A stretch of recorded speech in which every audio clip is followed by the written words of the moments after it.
P block element বা P block মৌলসমূহ, এখানে দুটো চ্যাপ্টার আছে ক্লাস 11-এ। একটা হচ্ছে গ্রুপ 13, এই চ্যাপ্টারটা আছে, আর গ্রুপ 14 আর একটা চ্যাপ্টার। দুটো চ্যাপ্টার নিয়ে এই পি ব্লকটা আছে। এছাড়া পি ব্লকে তোমরা সবাই জানো যে আরও অনেকগুলো গ্রুপ আছে, যেমন গ্রুপ 15, 16, 17, 18, গ্রুপ 13, 14, 15, 16, 17, 18, এই টোটাল 13 থেকে 18 এই গ্রুপগুলো পি ব্লক মৌল বলে। তার মধ্যে গ্রুপ 13 আর 14টা ক্লাস 11-এ আছে, আর 15 থেকে 18 পর্যন্ত ক্লাস 12-এ আছে। আমি অনেক দিন আগে, আমার মনে আছে, তোমাদেরকে বলেছিলাম যে এই গ্রুপগুলো নিজে থেকে পড়ে নেবে, আর গ্রুপগুলো পড়ার পদ্ধতি একটা শিখিয়েছিলাম, বা একটা ভিডিও আমি ইউটিউবে দিয়ে রেখেছি। লার্নিং মেথড বলে একটা ইউটিউবে আমার ভিডিও আছে, সেটা দেখবে। SQ3R মেথড দিয়ে আছে, SQ3R মেথড। এইটা দেখে নেবে একবার ভিডিওটা। আর আমি এইখানে আজকে কি করব, আমি যে পদ্ধতিতে পড়তে হবে গ্রুপ কেমিস্ট্রি, সেইটা আজকে আমি করিয়ে দিচ্ছি। এই চ্যাপ্টারটা আমি তোমাদেরকে পড়িয়ে দিচ্ছি। তাও একবার গ্রুপ কেমিস্ট্রি এই যে মেথড পড়ার, SQ3R মেথড, এই মেথডটা একবার তোমরা ইউটিউবে দেখে নেবে অবশ্যই। এই মেথডে কি ছিল ছোট করে বলে দিই একটু। এস হচ্ছে সার্ভে, কিউ হচ্ছে কোশ্চেনিং, আর 3টে আর আছে, যেখানে আছে রিড, রেকর্ড আর revision. Read, record, revision. Survey, questioning, read, record, revision. এখানে খুব ইম্পর্টেন্ট জিনিস হচ্ছে কোশ্চেনিং। এবার তুমি ভেবে নাও, পি ব্লক মৌলটা বইতে বের করলে গ্রুপ 13 চ্যাপ্টারটা বের করেছো। এবার গ্রুপ 13 চ্যাপ্টারটা সার্ভে করবে কি করে, তার আগে প্রথমে বলে দিই সার্ভে করার নিয়ম হচ্ছে যে তুমি দেখে নেবে কতগুলো পেজ আছে এই চ্যাপ্টারে। 704 থেকে পুরনো বই আছে আমার কাছে। 1, 2, 3, 4, 5, 6, 7টা পেজ আছে বলতে গেলে। সেই 7টা বা 7.5টা পেজ আছে, 8টা পেজ আছে। প্রথমে তুমি জেনে গেলে যে 8টা পেজ আছে এটা, আর আমি এই পেজগুলো সার্ভে করব। কত টাইম আমার লাগতে পারে সার্ভে করতে? 8টা পেজ আছে, আমি যদি স্পিড রিডিং করি, তাড়াতাড়ি আমি যদি পড়ি, আর পড়ার মানে ডিটেলসে পড়ার কথা বলছি না, জাস্ট চোখ বুলিয়ে নেওয়ার কথা বলছি তাড়াতাড়ি করে। তো চোখ বোলাতে গেলে, সার্ভে করতে গেলে তুমি কি কি পয়েন্ট দেখবে, কোন কোন জিনিসগুলো লক্ষ্য করবে, এইটা কিন্তু ওই ভিডিওতে আমি বলে দিয়েছি ডিটেলসে। সার্ভেতে কি করা হয়, কোশ্চেনিং কিভাবে করা হয়, আর রিড, রেকর্ড আর রিভিশন কিভাবে করা হয়, ডিটেলসে বলা আছে। ওই ভিডিওটা অবশ্যই দেখবে। এবার আমি এইখানে মেন যে জিনিসটা সেটা বলে দিচ্ছি। তুমি কি করবে, সার্ভে করার সময় নিজের মাথায় ভাববে যে এইখান থেকে কি কি কোশ্চেন হতে পারে। এই চ্যাপ্টার থেকে আমি যখন সার্ভে করব তখন কি কি কোশ্চেন হতে পারে এটা আমার মাথায় চলবে। আর এই কোশ্চেনটা কিন্তু পুরোপুরি নিজস্ব তোমার কোশ্চেন। তোমার যেটা মনে হবে যে এই লাইন থেকে এই কোশ্চেনটা হতে পারে, সেই কোশ্চেনটাই কিন্তু তুমি খাতায় লিখবে। এখন আমি সার্ভে করতে গিয়ে যে কোশ্চেনগুলো খুঁজে বের করেছি, সেই কোশ্চেনগুলো আমি খাতায় লিখেছি। সেই কোশ্চেনটা তোমাদের পাঠিয়ে দেওয়া হবে। তাই তোমাদের কোশ্চেনিং যদি না করতে চাও তাহলেও হবে, কিন্তু তুমি যদি নিজে থেকে চ্যাপ্টারটা পড়তে চাও তাহলে কিন্তু তুমি নিজে সার্ভে করে নিজে কোশ্চেনিং করবে। কোশ্চেনগুলো নিজের লেখাই ভালো, কারণ তোমার নিজস্ব কোশ্চেন যদি থাকে গুরুত্ব বেশি থাকবে। এখন আমি এই সার্ভে করে, এই পেজগুলো 8টা পেজ সার্ভে করে যে কোশ্চেনগুলো বের করেছি, সেই কোশ্চেনগুলো আমি খাতায় লিখেছি। এরকমভাবে লিখেছি 1, 2, 3, 4 করে লিখেছি গ্রুপ 13-এর কোশ্চেনগুলো। আমার কোশ্চেন, টোটাল কোশ্চেন হয়েছে 38টা কোশ্চেন হয়েছে। তার মধ্যে থেকে যেগুলো পরীক্ষায় বেশি বেশি করে দেয়, ইম্পর্টেন্ট, সেগুলোর পাশে আমি স্টার বা 2টো স্টার, 3টে স্টার করে লিখেছি। সেগুলোই মেনলি পরীক্ষায় কোশ্চেন থাকে, স্টার যেগুলো দিয়েছি আমি। এছাড়া তুমি হেল্প নিতে পারো, সালের কোশ্চেনগুলো দেখে নেবে যে সালে কি কি কোশ্চেন আসছে, 1 নাম্বার। 2 নাম্বার হচ্ছে এইখানে দেখবে পরিচ্ছেদ সংক্রান্ত কিছু কোশ্চেন আছে, মানে 1টা 2টো পেজ শেষ হয়ে যাওয়ার পর এখানে দেখো পরিচ্ছেদ সংক্রান্ত কোশ্চেন বলে লেখা আছে, এখানেও কিন্তু এই পেজটা সার্ভে করে এই কোশ্চেনগুলো করা হয়েছে। এইটা এই বইয়ের লেখক অনুযায়ী ইম্পর্টেন্ট কোশ্চেন, সেই কোশ্চেনগুলো উনি লিখেছেন। এবার তুমি যখন সার্ভে করবে তোমার অ্যাকর্ডিং যে কোশ্চেনগুলো ইম্পর্টেন্ট মনে হবে বা যে জায়গা থেকে কোশ্চেন হতে পারে তুমি সেগুলো লিখবে। তাহলে এইটা হচ্ছে সার্ভে আর কোশ্চেনিং, যেটা ডিটেলস কিন্তু আমি আবার বলছি ওই SQ3R মেথড, লার্নিং মেথডে আমি দিয়েছি। এখন আমি কি করব, আমি করব এই যে কোশ্চেনগুলো আমি লিখেছি সেই কোশ্চেনগুলো তোমাদেরকে আলোচনা করে দেবো যে এই কোশ্চেনের অ্যান্সার কীভাবে লিখবে, বা এই কোশ্চেনের অ্যান্সার ব্যাখ্যা করে দেবো। এই কোশ্চেনটা পাঠিয়ে দেবো আমি, তোমরাও এই কোশ্চেনগুলো বইতে দাগ দিয়ে নেবে বা খাতায় অ্যান্সার লিখে নিতেও পারো, খুব ভালো হয় যদি ইম্পর্টেন্ট কোশ্চেনগুলো খাতায় অ্যান্সার লিখে নাও আর বইতে দাগ দিয়ে নাও বাকি কোশ্চেনগুলো অ্যান্সারগুলো কীভাবে করবে। আমি এটা স্টার্ট করছি, আর ইম্পর্টেন্ট যে জায়গাগুলো ইম্পর্টেন্ট আছে, যেগুলো ব্যাখ্যা করার দরকার আছে সেগুলো ব্যাখ্যা করে দেবো।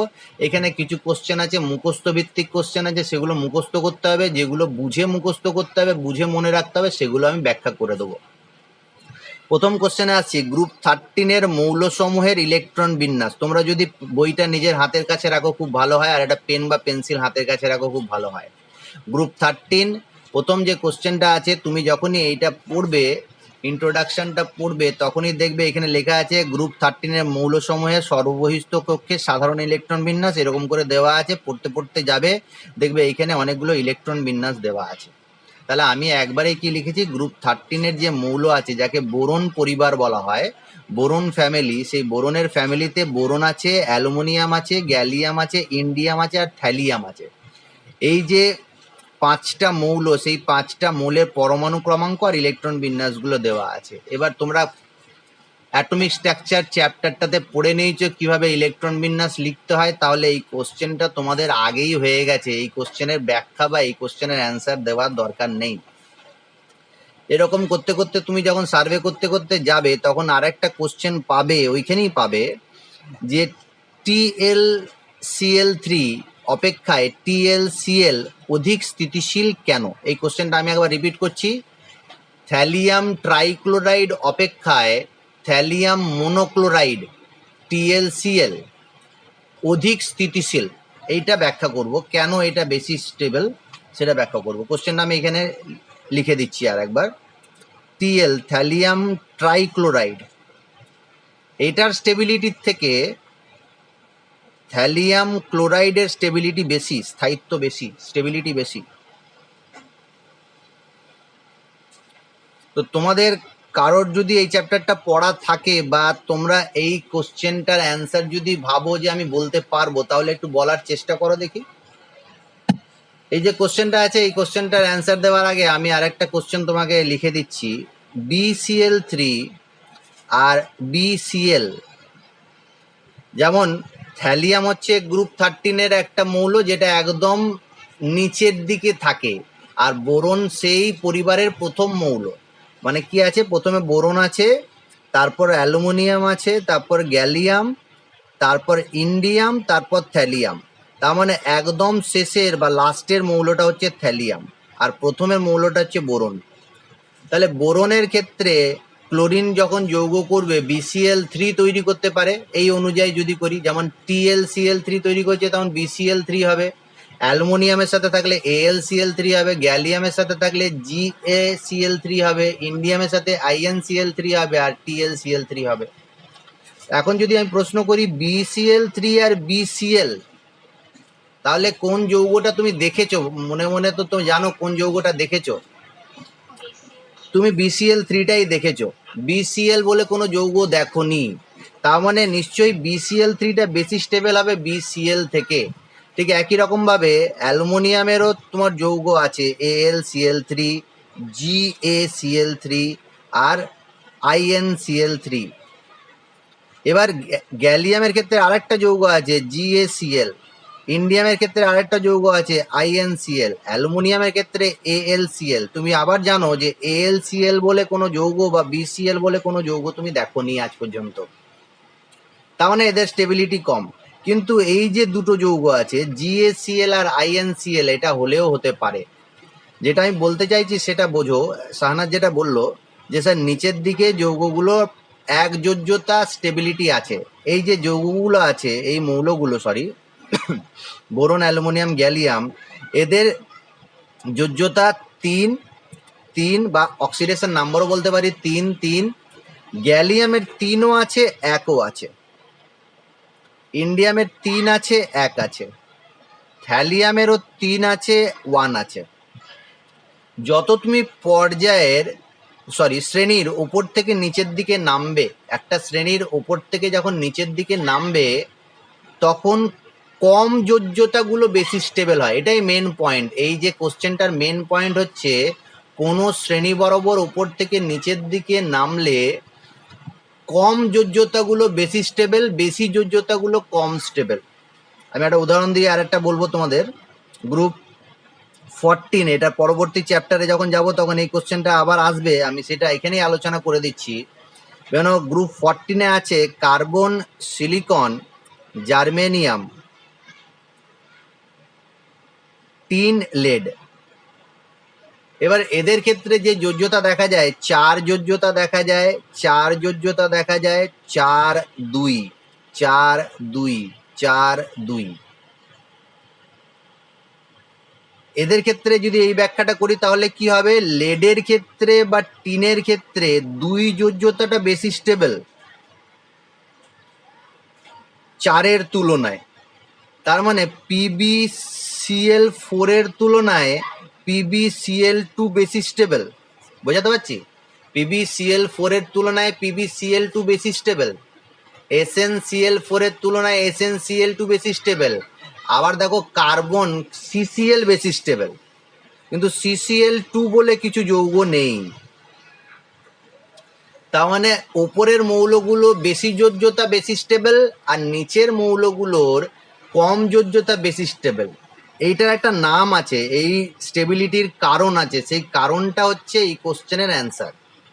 সেই কারণটা হচ্ছে ইনার্ট পেয়ার ইফেক্ট, নিঃসঙ্গ ইলেকট্রন জোড় প্রভাব। এটাই মেন পয়েন্ট এই কোশ্চেনের অ্যান্সার দেওয়ার জন্য। এই পয়েন্টটা বাদ দিয়ে অ্যান্সার লিখলে অ্যান্সারটা তুমি পাবে না। কি হচ্ছে, নিষ্ক্রিয়, যাদের কাছে বই আছে তারা বইতে একবার দেখবে, ওই লাইনটা আন্ডারলাইন করে দেবে, নিষ্ক্রিয় ইলেকট্রন জোড় প্রভাব।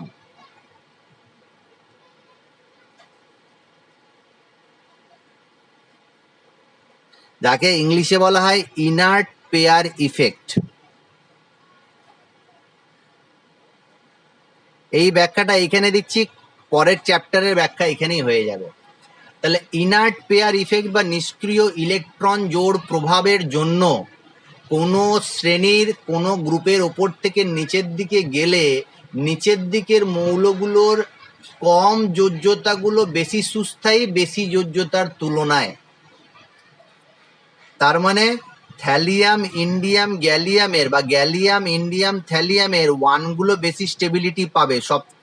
সবারই শেষে যে থাকবে তার ক্ষেত্রে মানে এই কম যোজ্যতাটাই পাওয়া যায়, দ্বিতীয় যোজ্যতা পাওয়া যায় না, প্রায় পাওয়া যায় না বললেই চলবে। বা তোমার TiCl3 সঙ্গে সঙ্গে সেটা TlCl3 সঙ্গে সঙ্গে সেটা TlCl এ পরিণত হয়ে যাবে, PbCl4 PbCl2 তে পরিণত হয়ে যাবে।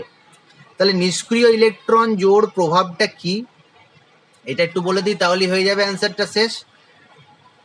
সেটা কি ভেবে না, আমি এই যে বোরন, অ্যালুমিনিয়াম, গ্যালিয়াম, এদের সাধারণ ইলেকট্রন বিন্যাস লিখছি। সাধারণ ইলেকট্রন বিন্যাস মানে যোজ্যতা কক্ষের সাধারণ ইলেকট্রন বিন্যাস, যেটা হচ্ছে NS2Np1। ইলেকট্রন বিন্যাসটা কি, NS2Np1। তার মানে বোরন যদি থাকে তাহলে বোরনের ইলেকট্রন বিন্যাস হচ্ছে 1s2 2s2 2p1। এটা হচ্ছে 2s2 2p1। এটা 3s2 3p1। বোঝাতে পারছি? তাহলে 2s2 2p1, 3s2 3p1। তাহলে গ্যালিয়াম হবে 4s2 4p1, 5s2 5p1, 6s2 6p1। থ্যালিয়ামের electron বিন্যাসটা কি শেষ কক্ষের, 6s2 6p1। অর্থাৎ এইখানে তোমার দুটো ইলেকট্রন থাকবে এসে, আর পিতে একটা ইলেকট্রন থাকবে। এবার যাদের কাছে বই আছে তারা একটু বইয়ে থ্যালিয়ামের টোটাল ইলেকট্রন বিন্যাসটা যদি দেখো, তাহলে দেখবে এরকম আছে জেনন এক্স ই জেনন, তারপরে আছে কি 4F14 5D10 4F14 5D10 6s2 6p1।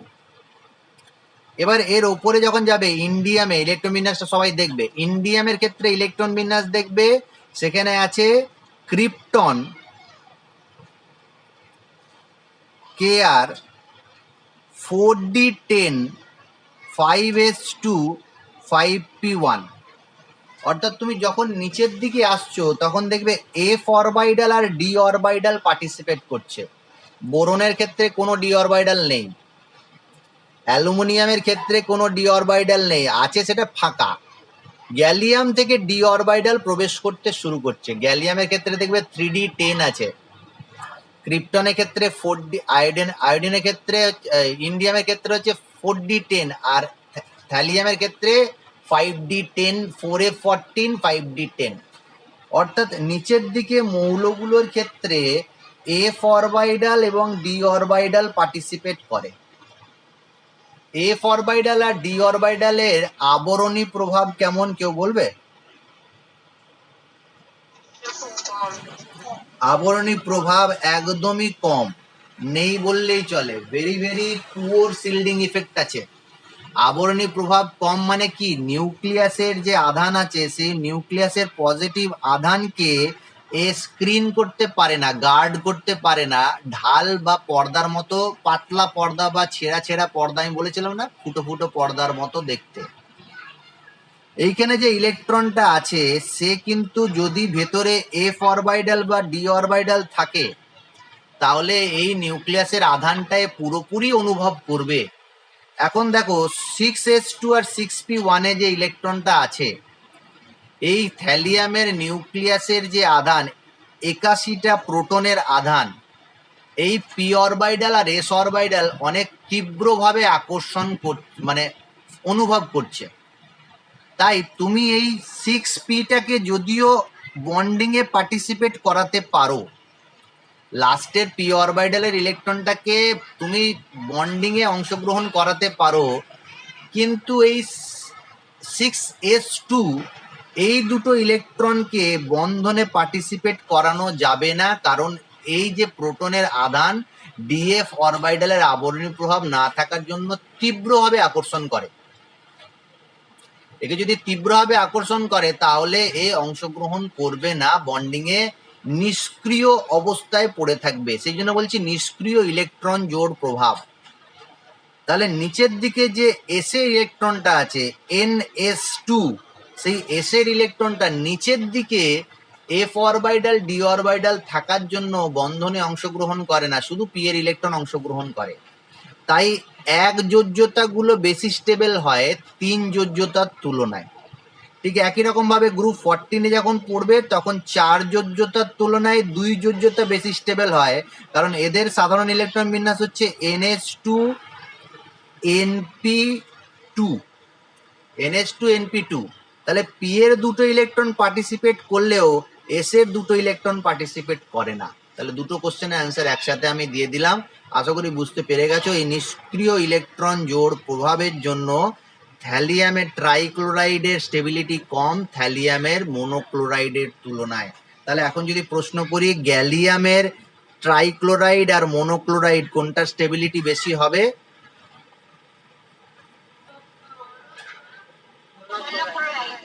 হ্যাঁ, মোনোক্লোরাইডেরই স্টেবিলিটি বেশি হবে, কারণ নিচের দিকে সে যাচ্ছে, ডি অরবাইডাল পার্টিসিপেট করছে, তাও দুটোই পাওয়া যায়।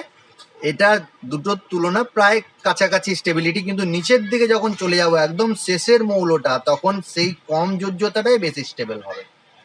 তাহলে এইটা ব্যাখ্যা করলাম। এরপরে আরো প্রশ্ন আছে, যেমন গ্যালিয়ামের পারমাণবিক ব্যাসার্ধ অ্যালুমিনিয়াম অপেক্ষায় কম হয় কেন? পরের প্রশ্ন হচ্ছে গ্যালিয়ামের পারমাণবিক ব্যাসার্ধ অ্যালুমিনিয়াম অপেক্ষায় কম হয় কেন? এখন দেখো তুমি জানো বোরন থেকে অ্যালুমিনিয়াম থেকে গ্যালিয়ামে যদি যাই, উপর থেকে নিচের দিকে শ্রেণী বরাবর উপর থেকে নিচের দিকে আকার ছোট হয় না বড় হয়, কে বলবে?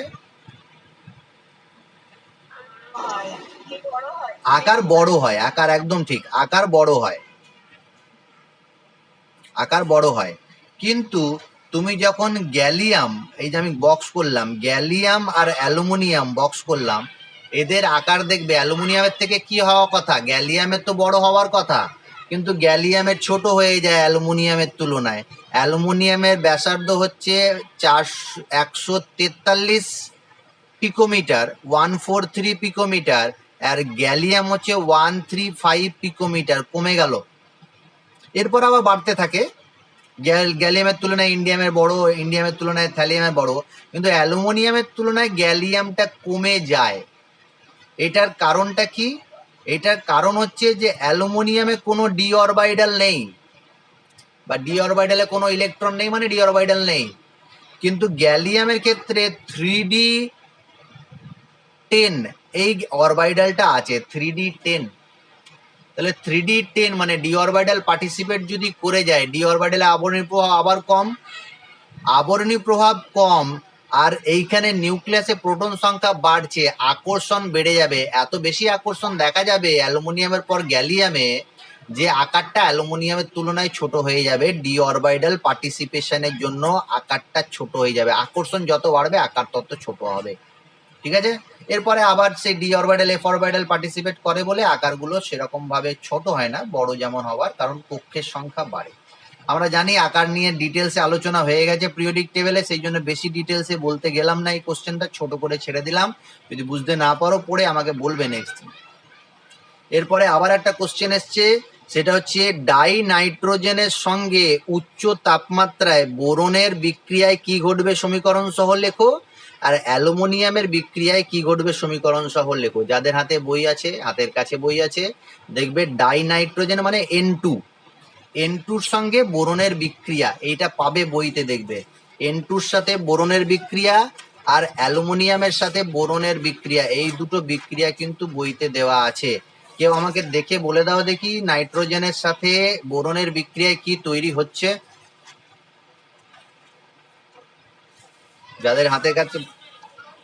বোরন নাইট্রাইড, মানে এখানে নাইট্রাইড বলে একটা যৌগ তৈরি হয়, বোরনের সাথে বোরন নাইট্রাইড আর অ্যালুমিনিয়ামের সাথে অ্যালুমিনিয়াম নাইট্রাইড। এটা কিন্তু খুব ইম্পর্টেন্ট একটা কোশ্চেন, সেই জন্য আমি ওটা লিখেছি, স্টার দিয়েও রেখেছি। বোরনের সাথে কি রিয়াকশনটা হয়, বি সলিড স্টেটে থাকে, তার সাথে নাইট্রোজেন N2 গ্যাসিয়াস অবস্থায় থাকে, বিক্রিয়া মানে একটু হিট দিলে তৈরি হয় BN, বোরন নাইট্রাইড বলে একটা যৌগ, সেটা সলিড হয়। ব্যালেন্স যদি করো তাহলে এখানে 2 অণু নিতে হয়, আর এইখানে 2 অণু তৈরি হয়। সেম রিয়াকশন অ্যালুমিনিয়ামের ক্ষেত্রেও তোমার দেখা যায়, রিয়াকশনটা বই থেকে দেখবে। বোরন নাইট্রাইডের একটা বিশেষ গঠনাকৃতি আছে আর বিশেষ কিছু বৈশিষ্ট্য আছে। কোশ্চেনটা আমি যেটা লিখেছি, বোরন নাইট্রাইড তৈরি হয়, অ্যালুমিনিয়াম নাইট্রাইড তৈরি হয়, এখানে রিয়াকশন দিলে শেষ। তারপরে যে কোশ্চেনটা আছে সেটা আমি আবার লিখেছি কি, অজৈব গ্রাফাইট কাকে বলে, এইরূপ বলার কারণ কি, আর এর গঠনাকৃতি দাও। এই যে অজৈব গ্রাফাইট, ইনঅর্গানিক গ্রাফাইট, এটা কিন্তু বোরন নাইট্রাইডকে বলা হয় ইনঅর্গানিক গ্রাফাইট। কেন ইনঅর্গানিক গ্রাফাইট বলা হয়, আর এর বলার পেছনে কারণটা কি, আর এর গঠনাকৃতি কি, সেটা একটু বলে দিই তাহলেই হয়ে যাবে। অর্থাৎ প্রথম রিয়াকশনটা বোরন নাইট্রাইড তৈরি হয়, অ্যালুমিনিয়াম নাইট্রাইড তৈরি হয়। পরের কোশ্চেনটা আমি আলাদা করে দিয়েছি কারণ এটা পরীক্ষায় দেয়, অজৈব গ্রাফাইট কাকে বলে। গ্রাফাইডের যারা, যেহেতু গ্রুপ 14 পড়া হয়নি, তাই গ্রাফাইডের স্ট্রাকচার তোমরা হয়তো দেখোনি, বা কেউ কেউ নিচু ক্লাসে দেখে নিয়েছো। গ্রাফাইড এরকম হেক্সাগোনাল স্ট্রাকচার তৈরি করে, যাদের জানা আছে কার্বনের একটা রূপভেদ, গ্রাফাইট এরকম হেক্সাগন তৈরি করে। ঠিক আছে, এরকম অনেকগুলো হেক্সাগন, একটা উপরে লেয়ার থাকে, তার নিচে আরেকটা লেয়ার থাকে, এরকম ভাবে লেয়ার থাকে গ্রাফাইডের স্ট্রাকচার। যারা দেখেছো, হ্যাঁ, যারা দেখেছো তারা জানো যে গ্রাফাইট এরকম ভাবে লেয়ার তৈরি করে, অনেকগুলো হেক্সাগন, ষড়ভুজাকৃতি, কার্বন কার্বন কার্বন সব একটা লেয়ার আর একটা লেয়ার, মানে হরাইজেন্টাল ভাবে, এরকম একটা লেয়ারের মধ্যে এরকম আর একটা লেয়ারের মধ্যে আরেকটা লেয়ার আছে। ঠিক আছে, তাহলে এইটা হচ্ছে গ্রাফাইডের স্ট্রাকচার। আর এই গ্রাফাইডের স্ট্রাকচারে দুটো লেয়ারের মধ্যে, এই যে দুটো লেয়ার আছে, এই লেয়ারের মধ্যে একটা গ্যাপ থাকে। নেক্সট চ্যাপ্টারে যখন পড়াবো তখন আমি এই গ্যাপগুলো নিয়ে আলোচনা করব, কত অ্যাংস্ট্রম করে থাকে দেখাবো। তাহলে এই গ্যাপ থাকে। এবার এই কার্বনের রূপভেদ গ্রাফাইট আমরা খুব ভালো করেই জানি, এই লেয়ারটা গ্যাপ থাকার জন্য যখনই তুমি একটা গ্রাফাইটে হাত দেবে তখন একটা লেয়ারের মধ্যে আরেকটা লেয়ার এরকম করে ঢুকে যায় বলে এটা পিচ্ছিল আকৃতির হয়, স্লিপারি হয়, লুব্রিকেন্ট হিসাবে ইউজ হয়। আমরা জানি গ্রাফাইট এই গ্যাপ থাকার জন্য লুব্রিকেন্ট হিসাবে ইউজ হয়। এখন বোরন নাইট্রাইডের যে স্ট্রাকচারটা আছে সেইটা অনেকটা এই গ্রাফাইটের মতো দেখতে। যারাই বইতে স্ট্রাকচারটা দেখতে পাচ্ছ, বোরন নাইট্রাইডের স্ট্রাকচারটা আমি এখানে দেখাচ্ছি, এরকম ভাবে দেখাইনি, ওই সুইয়ে স্ট্রাকচারটা ড্র করেনি, উপর থেকে দেখাচ্ছে স্ট্রাকচারটা এরকম ভাবে ড্র করেছে, বি এন বি এন এরকম ভাবে বোরন, তারপরে নাইট্রোজেন, আবার বোরন, এরকম ভাবে হেক্সাগন তৈরি হয়েছে। এখানে ডাবল বন্ড সিঙ্গেল বন্ডের ব্যাপার আছে, একটা ডাবল বন্ড, আবার অল্টারনেটিভ সিঙ্গেল বন্ড, আবার ডাবল বন্ড, আবার সিঙ্গেল বন্ড, আবার ডাবল বন্ড, এরকম ভাবে স্ট্রাকচারটা আছে। ঠিক আছে, এবার এইটা এরকম ভাবে আবার এ বন্ডিং করেছে, এই আবার বন্ডিং করেছে, এরকম ভাবে ছবিটা আমি দেখিয়ে দিচ্ছি, বইতেই দেখিয়ে দিচ্ছি, এখানে ড্র করার জায়গাটা কম আছে বলে। এই দেখো, জুম করে দেখে নেবে একটু, যাদের বই আছে তারা বইতে দেখতে পাচ্ছ, এরকম ভাবে হেক্সাগন তৈরি হয়। এবার এই হেক্সাগনের নিচে আর একটা হেক্সাগন আছে, তার নিচে আবার একটা হেক্সাগন আছে, লেয়ার আছে। এবার আবার হাত যখন দেবে তুমি, বোরন নাইট্রাইডে স্লিপারি হবে, তাহলে এটা কঠিন পিচ্ছিল একটা পদার্থ, আর এই গ্রাফাইডের মতো স্তরের ওপর স্তর সজ্জিত হয়ে থাকে বলে একে গ্রাফাইডের গঠনের সাথে মিল পাওয়া যায়, সেই জন্য একে ইনঅর্গানিক গ্রাফাইড বা অজৈব গ্রাফাইড বলে। এইটুকু লিখে দিলেই হবে। গ্রাফাইডের গঠনাকৃতি আর বোরন নাইট্রাইডের গঠনাকৃতি প্রায় একই রকম থাকার জন্য, মিল থাকার জন্য একে ইনঅর্গানিক গ্রাফাইড বলা হয়। তাহলে এই প্রশ্নের অ্যান্সার হয়ে গেল। এরপরে আবার দেখবে তুমি যখন সার্ভে করতে করতে যাবে তখন দেখবে বোরনের অক্সাইড আছে, অ্যালুমিনিয়ামের অক্সাইড আছে, গ্যালিয়ামের অক্সাইড, ইন্ডিয়ামের অক্সাইড, থ্যালিয়ামের অক্সাইড, এদের জলীয় দ্রবণের প্রকৃতি কিরূপ হবে, একটা প্রশ্ন দিয়েছি আমি। তার মানে এদের জলীয় দ্রবণের প্রকৃতি ক্ষারীয় হবে, আম্লিক হবে, না উভয় ধর্ম হবে, সেইটা নিয়ে একটা কোশ্চেন, এখানে অ্যান্সারটাও বইতে আছে, শুধু প্রকৃতিটা দেখে নেবে। যেমন বোরন অক্সাইডের হচ্ছে আম্লিক, অ্যালুমিনিয়াম অক্সাইড উভয়ধর্মী, গ্যালিয়াম অক্সাইড উভয়ধর্মী, ইন্ডিয়াম অক্সাইড ক্ষারধর্মী, আর থ্যালিয়াম অক্সাইড তীব্র ক্ষারধর্মী। এটার অ্যান্সারও আমি যখন তোমাদেরকে পড়িয়েছিলাম পিরিয়ডিক টেবিল তখন বলেছি। কি বলেছি একবার বলে দিই, যে একটা মৌলের অক্সাইড আম্লিক হবে না ক্ষারীয় হবে না প্রশম হবে, সেই নিয়ে একটা কোশ্চেন আমি বলেছিলাম পিরিয়ডিক টেবিলে। খুব ভালো করে তোমরা মনে করলে মনে পড়ে যাবে। যেমন আমি বলেছিলাম যেটা, যে অধাতব অক্সাইড কি প্রকৃতির হয়, অধাতব অক্সাইড গুলো আম্লিক প্রকৃতির হয়, আম্লিক প্রকৃতির। যত অধাতব ধর্ম বাড়ে আম্লিক প্রকৃতি তত বাড়ে, আর ধাতব অক্সাইড যেগুলো হয় সেগুলো ক্ষারীয় প্রকৃতির হয়। আর যত ধাতব ধর্ম বাড়ে তত ক্ষার ধর্ম বাড়ে, আর এদের মাঝামাঝি যারা থাকে তারা প্রশম প্রকৃতির হয়। তার মানে একটা পর্যায়ের বাম দিকে ধাতু থাকে, ধাতু ধর্ম কমতে কমতে যায়, অধাতব ধর্ম বাড়তে বাড়তে যায়, তাই এই ধাতুর থেকে, এটা ক্ষারীয় প্রকৃতির থেকে প্রশম প্রকৃতি বা উভয়ধর্মী প্রকৃতি থেকে আম্লিক প্রকৃতির দিকে যায়। যেমন আমি যদি একটা প্রশ্ন তোমাকে করি, সোডিয়ামের যে অক্সাইড আছে Na2O, সেটা কিরকম হবে, তীব্র ক্ষারীয় প্রকৃতি। আর সেটা তুমি সোডিয়াম থেকে যেতে যেতে যেতে যেতে যেতে যখন ক্লোরিনে যাবে, ক্লোরিনের যে অক্সাইড আছে সেটা কি রকম প্রকৃতির হবে, তীব্র আম্লিক প্রকৃতির হয়ে যাবে। তাহলে এটা তীব্র ক্ষারীয় প্রকৃতির, তীব্র আম্লিক প্রকৃতির, মাঝে সেরকম ক্ষার ধর্ম কমবে, আম্লিক ধর্ম বাড়বে, মাঝে উভয় ধর্ম আসবে। এখন বোরন, অ্যালুমিনিয়াম, গ্যালিয়াম, ইন্ডিয়াম আর থ্যালিয়াম যারা আছে, উপর থেকে নিচের দিকে কি ধর্ম বাড়ে আর কি ধর্ম কমে তোমরা জানো, এটাও বলেছি, পিরিয়ডিক টেবিলেই পড়ানো আছে। উপর থেকে নিচের দিকে কি ধর্ম বাড়ে,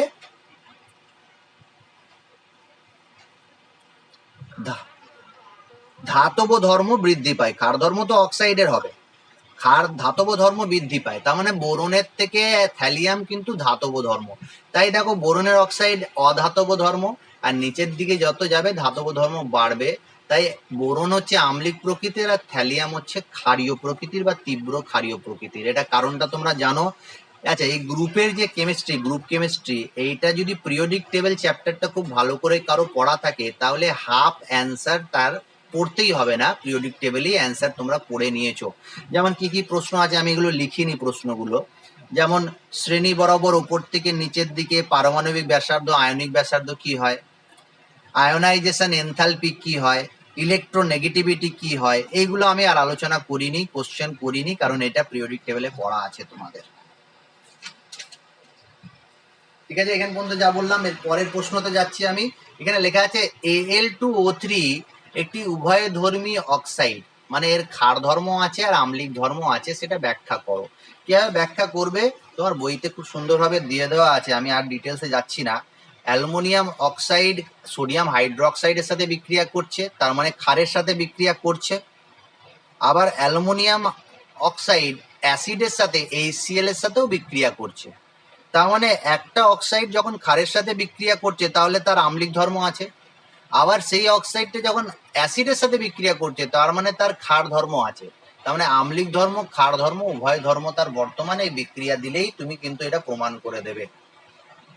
এরপরে একটা প্রশ্ন আসছে, কোরান্ডাম কি আর এর ব্যবহার লেখো, এরকম একটা প্রশ্ন দিয়েছি, কোরান্ডাম কি এর ব্যবহার লেখো। নিশ্চয়ই এটা কিছু বোঝাতে হবে না, তুমি দেখে নেবে তাহলেই হয়ে যাবে।